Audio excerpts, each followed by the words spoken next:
Hello students, Kiran ma'am here. Welcome to all. Okay तो बच्चों मैं फिर आपके सामने हाजिर हूँ कक्षा 9वीं कविता क्रमांक 6 अग्निपथ, जिसे लिखा है हरिवंश राय बच्चन जी ने। तो बच्चों चलिए हम इस कविता की शुरुआत करने से पहले जान लेते हैं हरिवंश राय बच्चन जी के बारे में। तो बच्चों हरिवंश राय बच्चन जी का जन्म 27 नवंबर 1907 को इलाहाबाद से सटे हुए प्रतापगढ़ जिले के एक छोटे से गांव बापूपट्टी में हुआ था और ये एक कायस्थ परिवार से थे। इनके पिता का नाम प्रताप नारायण श्रीवास्तव था तथा इनकी माता का नाम सरस्वती देवी था। इनको बाल्यकाल में बच्चन कहा जाता था, जिसका शाब्दिक अर्थ होता है बच्चा यानी संतान। और ये बच्चों जब हम भी छोटे थे तो हमें भी प्यार से किसी और नाम से बुलाया जाता था, है ना। और यही नाम पुकारते पुकारते ये आपका एक निक नेम बन जाता है ना बच्चों। ओके तो चलिए हम शुरुआत करते हैं हमारी ये प्यारी सी कविता की। तो बच्चों कविता मैं एक बार पढ़ रही हूँ, आप इसे ध्यान से सुनिए। अग्निपथ अग्निपथ अग्निपथ, वृक्ष हो भले खड़े, हो घने हो बड़े, एक पत्र छाह भी मांग मत मांग मत मांग मत, अग्निपथ अग्निपथ अग्निपथ। बच्चों मुझे एक इंसिडेंट याद आ रहा है, जब मैं ये कविता अपने क्लास में बच्चों के सामने पढ़ाती हूँ तो वो बहुत केयरफुली ये कविता को सुनते हैं, बहुत शांति के साथ सुनते हैं।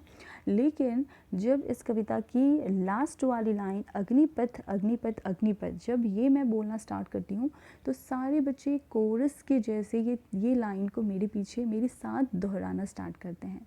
और बच्चों सच में अग्निपथ ये कविता हमारी अंदरूनी भावनाओं को जागृत करती है और ये कविता पढ़ के हमारे मन में सच में कुछ कर गुजरने के अरमान जो है वो जागृत होते हैं।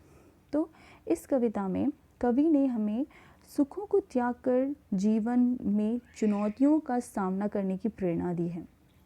कवि कहते हैं कि हमें जीवन में हमारा जीवन कठिनाइयों से भरा है, संघर्षों से भरा है, तो हे मनुष्य तुम अपनी इन कठिनाइयों से हार मत।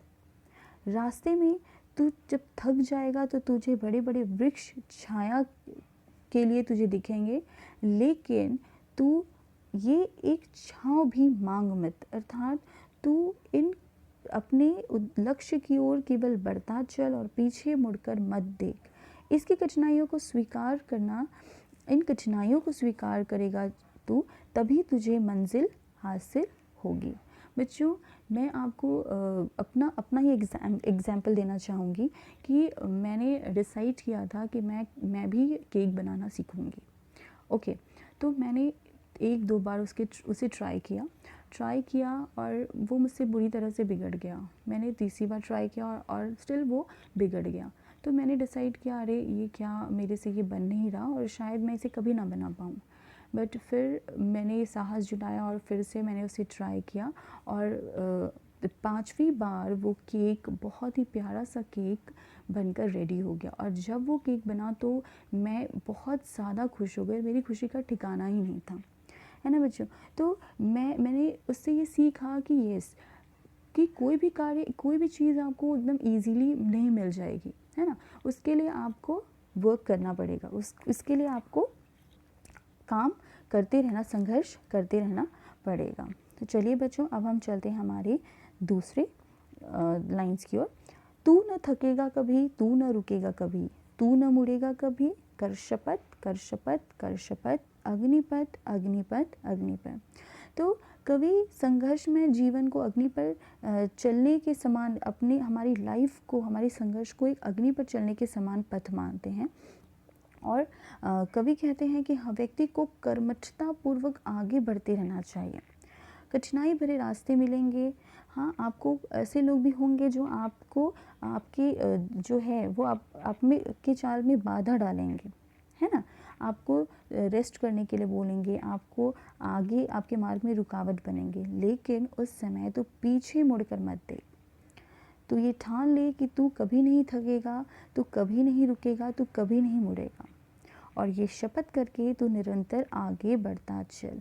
और हाँ बच्चों, जैसे मैंने आपको बताया कि मैंने डिसाइड किया था केक बनाने के लिए और मैं उसमें फ़ेल होती जा रही थी और फाइनली मैंने वो केक बना लिया। अगर मैं हार मान ली होती कि मुझे नहीं बनाना, ये मुझसे नहीं होगा, तो शायद मैं कभी केक बनाना सीख नहीं पाती। ओके, तो बच्चों चलिए हम आगे बढ़ते हैं। यह महान दृश्य है, चल रहा मनुष्य है, अश्रुश्वेत रक्त से लथपथ लथपथ लथपथ, अग्निपथ अग्निपथ अग्निपथ।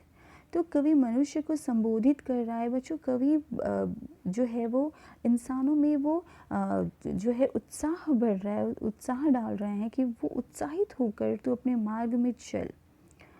और इस कठिन मार्ग पे सबसे सुंदर दृश्य यही हो सकता है कि जब मनुष्य अपना खून पसीना बहाते हुए संघर्ष रूपी अग्निपथ पर आगे बढ़ता जाएगा और उसकी वो पसीने की बूंद जो है वो व्यर्थ नहीं जाएगी। वो जब मनुष्य का वो पसीना एक दिन सफल होगा और उसे उस पसीने का फल उसे अवश्य मिलेगा। इसलिए कवि लोगों से कह रहे हैं कि कठिनाइयों भरे मार्ग पर तू थक मत, तू हार मत, अपितु अपना पसीना बहाते हुए अपने लथपथ होकर कठिनाइयों के भरे मार्ग पे तू चलता रहे और एक दिन अवश्य आएगा जब तुझे सफलता मिलेगी और तब तुझे जो आनंद प्राप्त होगा वो उसकी कोई सीमा ही नहीं रहेगी। तो बच्चों इस तरह हम देखते हैं कि मैं फिर से एक शॉर्ट में मैं आपको बता देती हूँ कि कविता का जो मूल भाव है वो यही है कि जीवन एक संघर्ष है और एक कवि ने उसे अग्निपथ माना है और इस मार्ग पर इंसान को बहुत सारी कठिनाइयों का सामना करना पड़ेगा। मनुष्य अपने लक्ष्य को प्राप्त करने के लिए बहुत सी चुनौतियों से गुजरेगा। तो ऐसे में इंसान को इस चुनौतियों से घबराना नहीं चाहिए, उससे हार मानकर विचलित नहीं होना चाहिए, अपितु उस संघर्ष भरे मार्ग पर चलते रहना चाहिए और पूरी कर्मठता के साथ अपना आंसू पसीना खून बहाते हुए उसे संघर्ष करते रहना चाहिए और उसे पीछे नहीं हटना चाहिए। और एक दिन अवश्य आएगा जब उसे उसका अच्छा परिणाम देखने के लिए मिलेगा। तो बच्चों आई होप आपको ये कविता समझ में आ गई हो। तो मैं नेक्स्ट वीडियो के साथ जल्दी हाजिर रहूँगी। तब तक के लिए धन्यवाद। Take care.